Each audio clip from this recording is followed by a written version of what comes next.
What's up, internet? Let's talk about the HOVERAir X1 PROMAX.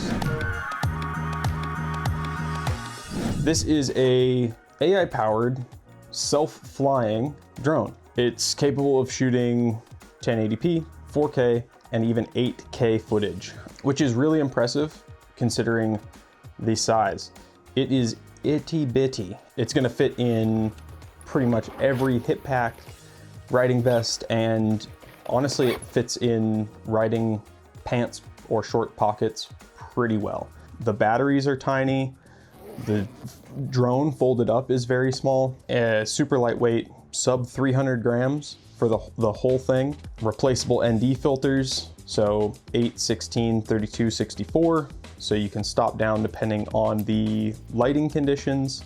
It has a max speed of like 38 miles per hour, so able to keep up with you pretty well. You don't need anything other than your smartphone to pair it and adjust flight modes and enter the manual flight. If you want, you can get a standalone remote for it. This acts as a mic. If you want to do ride commentary, you can mount this on your handlebars. It just kind of locks right in at the base here. You can also get some accessories for this that turns this into a more like an FPV drone controller.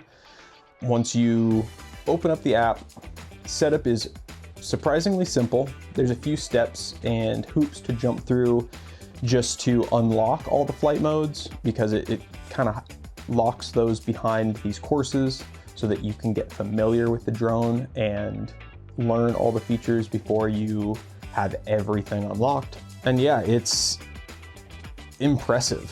What this is able to capture is pretty game-changing, and the footage is super usable, really beautiful. You can shoot stills with this. You can enter that manual flight mode and frame up shots, get some really cinematic images and footage with this.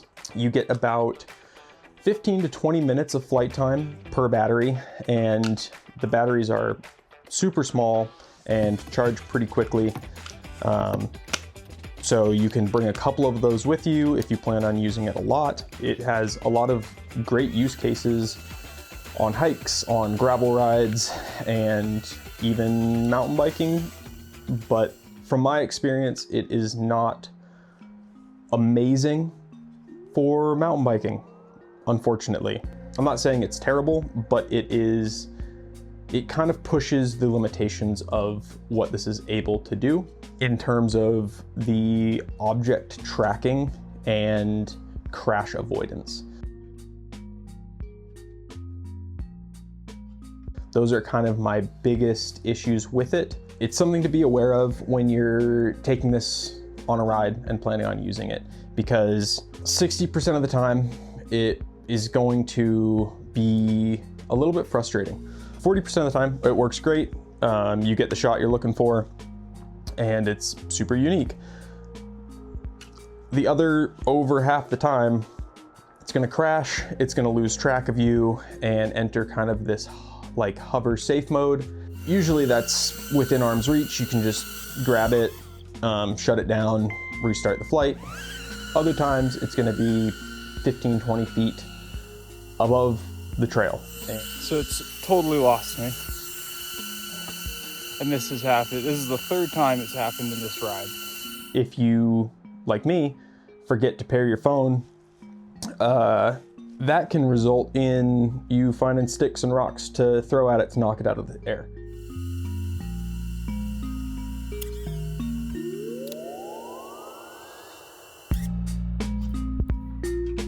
That's just kind of user error, so something to keep in mind.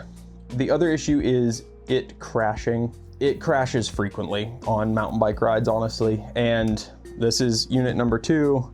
Unit number 1 took a beating. Multiple crashes, and then one big one. I'm not sure if it was just it had weakened this point with the previous crashes, and then it was just one too many, the straw that broke the back, I guess. I broke a hinge on it that is not replaceable. HOVERAir does have replaceable parts for this. I just happened to break a non-replaceable part.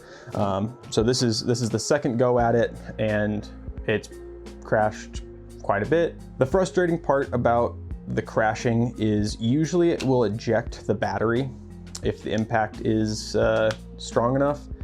And once the battery is out, you're unable to use the app to locate it. That has resulted in multiple instances of me having to just set my bike down and hike up and down a section of trail where I think this might have crashed and try and find it. And that is kind of frustrating. I'll take it out for an after work lap.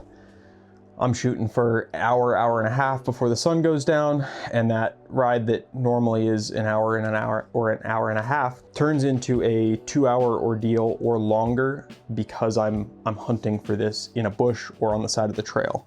And because of its tendency to do that, you end up riding pretty conservatively, and you are very frequently checking over your shoulder to make sure it's still there. Yeah, it's kind of like babysitting. You want to make sure that it's able to keep up with you because it's fairly expensive, and it's also e-waste if you do happen to lose it. So yeah, it's a hard one to bring on rides frequently and use as much as you would want to use it for that reason. For the shots where you know it's not going to crash, it's a really wide open area, and you know you're not going to be riding at 100% or 80%, you can get some really cool shots. But as a pretty advanced rider, somebody who likes to go fast, I want to capture footage of me going fast and doing cool stuff. And because this tends to crash or lose track of you,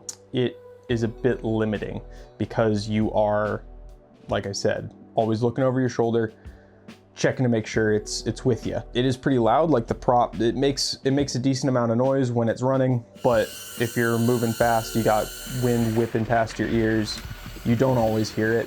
So it's just something to take note of and realize. I learned pretty quickly on that I can't ride at full speed with this in every situation. If it's really wide open, there's not a lot for this to crash into. You can be on the gas, but if you're trying to ride technical sections with lots of turns, trees, bushes, stuff hanging over the trail, it doesn't do an amazing job with object detection and crash avoidance. It does a pretty good job, but not an amazing job. So that is just something that I always have in the back of my mind when I'm using this. And then there are the outliers, the rare cases where it just loses track of you. It mistakes some shadow or something as the subject, and it'll just lose you and you'll have to hike back up and find it. Typically though, in that case, it's just going to enter that safe mode and find a place to hover, and you'll be able to hear it pretty dang easily. But yeah, it's a lot of fun to use. You get a lot of really cool footage out of it, and you get a lot of questions on the trail. People are always really keen to ask me questions about it and ask how I like it. So I definitely have recommended this to quite a few people, especially those that are looking to capture those very cinematic shots, that unique third-person footage that you don't always get unless you have somebody filming you, or yeah, you have a 360 cam on a pole sticking out of your back or something. So yeah, super unique. Overall, pretty impressed with it, pretty happy with it. But for more advanced riders and people looking to get that third-person high-res footage of them cooking trails, this isn't it in every instance. So over the months that I've been testing this, I have just come to know its limitations and use it appropriately. Kind of the most fun that you have with it is getting those cool, like, big sweeping panorama shots, or using the manual mode to position it where you want for a specific shot, checking out cool features, getting those cool, like, 100-foot bird eye shots of you on the trail in transition, or kind of those lower speed moments. It's really cool.